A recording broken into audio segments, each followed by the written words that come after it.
নমস্কার বন্ধুরা। ভারতবর্ষের প্রত্যেকটা জায়গার কিছু বৈশিষ্ট্য আছে, আর সেই জায়গাগুলোতে আছে কিছু জনপ্রিয় খাবার। তার মধ্যে হলো দক্ষিণ ভারতের একটা দুর্দান্ত রেসিপি, সেটা হচ্ছে সাম্বার।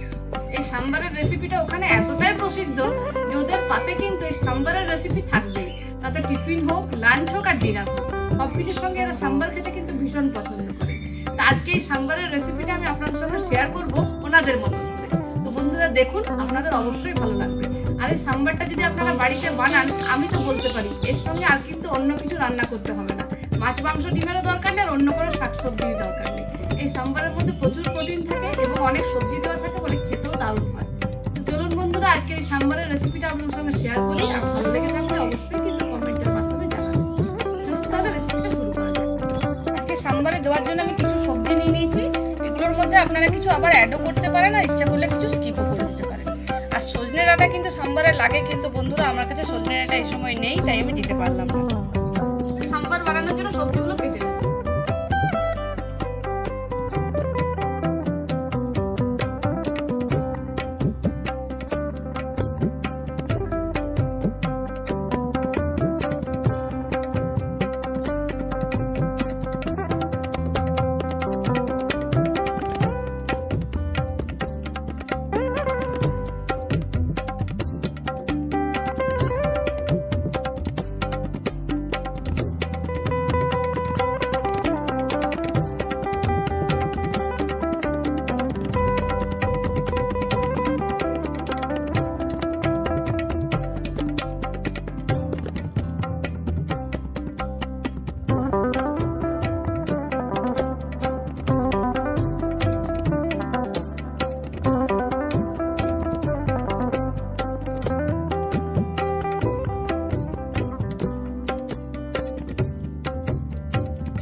মরণের ডাল দিয়ে ডালটা আমি 10 মিনিট আগে ভিজিয়ে রেখেছিলাম। জল গরম হয়ে গেছে, এবার ডালটা দিয়ে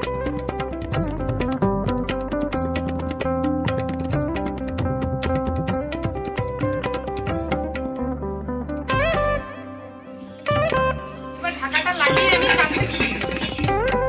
কারণ ডালটা আমাকে ভালো করে সেদ্ধ করে নিতে হবে।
এবার ডালের সঙ্গে সবজিটা আমি একটু সেদ্ধ করে নেব।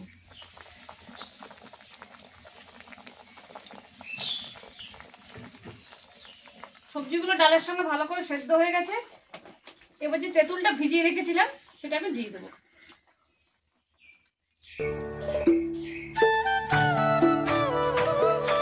দেখুন বন্ধুরা, সাম্বারটা কিন্তু আমি একদম পাতলা পাতলা বানিয়েছি, এরকম থিকনেসের মধ্যেই বানাবো, তাহলে কিন্তু খেতে ভালো লাগবে।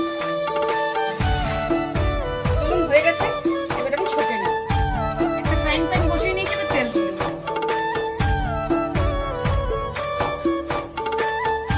দিয়েছি বেশ অনেকগুলো শুকনো লঙ্কা, গোটা দিয়েছি তো তাই ঝাল হবে না, এবারের জন্য দিব। লঙ্কাটা লাল লাল করে ভাজা হয়ে গেছে, গোটা সর্ষে দিব। দিয়েছি গোটা জিরে,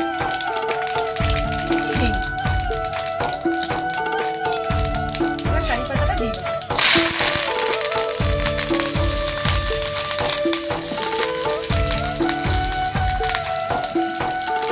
একটা গন্ধ বার হয়েছে না, দাঁড়ানো বেশ ভালো করে ভাজা হয়ে গেছে। ছোট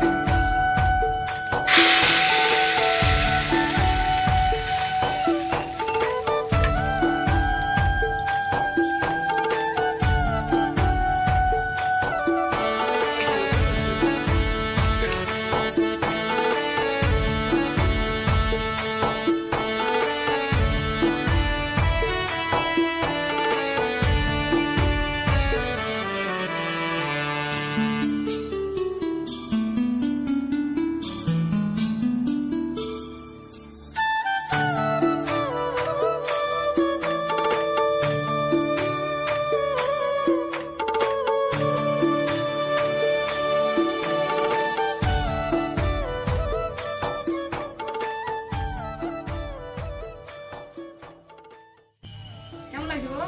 খুব সুন্দর লাগছে। বাবা তো সাম্বার ভীষণ পছন্দ, বাবা সাউথে থেকেছেন তো ওই জন্য সাম্বার রেসিপিটা বাবার কাছ থেকে একটু কনফার্ম করে নিলাম যে বাবা কেমন করে করতে হয়। সত্যিকারই সাম্বার ভালো, ততক্ষণ যা ওয়েদার টকটক। আমাদের যেমন আম মুসুরি খেতে ভালো লাগে, সেরকম সাউথের সাম্বার দারুণ লাগে। বন্ধুরা নমস্কার, আজকের রেসিপি তো দেখলেন। সাউথের মানুষেরা এই খাবার খুব পছন্দ করে এবং আমারও তো সেন্ট্রাল ফোর্সের চাকরি ছিল, যার ফলে আমরাও সাউথে ছিলাম। সাম্বার খুব খেয়েছি এবং খেতে খুব ভালো লাগে। টক টক এই ওয়েদারে সুন্দর টেস্টফুল খেতে লাগে। অতএব আপনাদেরকে কি বলে বুঝাবো, সব কিছু তো দেখলেন কেমন সুন্দর সাম্বার বানালো। তো এই সাম্বার সত্যিকারের খুব সুন্দর একটা গন্ধ বেরোচ্ছে এবং খেতে খুব সুস্বাদু বা ভালো লাগছে। সাম্বার সাউথের মানুষের কন্টিনিউ খাবার, কিন্তু আমাদের কন্টিনিউ মাঝে মধ্যে আমরা সাম্বার বানাই। যার ফলে যদি আপনাদের ভালো লেগে থাকে অবশ্যই সাবস্ক্রাইব করবেন, লাইক করবেন, কমেন্ট করবেন এবং চেষ্টা করবেন আত্মীয় স্বজনদেরও শেয়ার করা। তো বিশেষ বন্ধু আর কি বলবো, তাড়াতাড়ি গরম গরম সাম্বর খেয়ে নিই, কেননা ঠান্ডা হয়ে যাবে আপনাদের সঙ্গে গল্প করলে। Tata, bye bye. বন্ধুরা, আজকে সাম্বারের রেসিপিটা যদি আপনাদের ভালো লেগে থাকে তাহলে বড়া, ইডলি, ধোসার সঙ্গে কিন্তু অবশ্যই সাম্বারটা বানাবেন, আর ভাতের সঙ্গেও খাবেন। বাঙালি যদি আমার তো ভাত তো চাই, ভাতের সঙ্গেও কিন্তু সাম্বার খেতে দারুণ লাগে। তো বন্ধুরা, যদি ভালো লেগে থাকে অবশ্যই কিন্তু একটা লাইক করে নেবেন আর আমার চ্যানেলটি সাবস্ক্রাইব করে নেবেন। এখানে শেষ করছি, দেখা হবে নতুন কোনো দিন নতুন কোনো রেসিপির সাথে। সবাই ভালো থাকবেন, সুস্থ থাকবেন, টাটা। টাটা।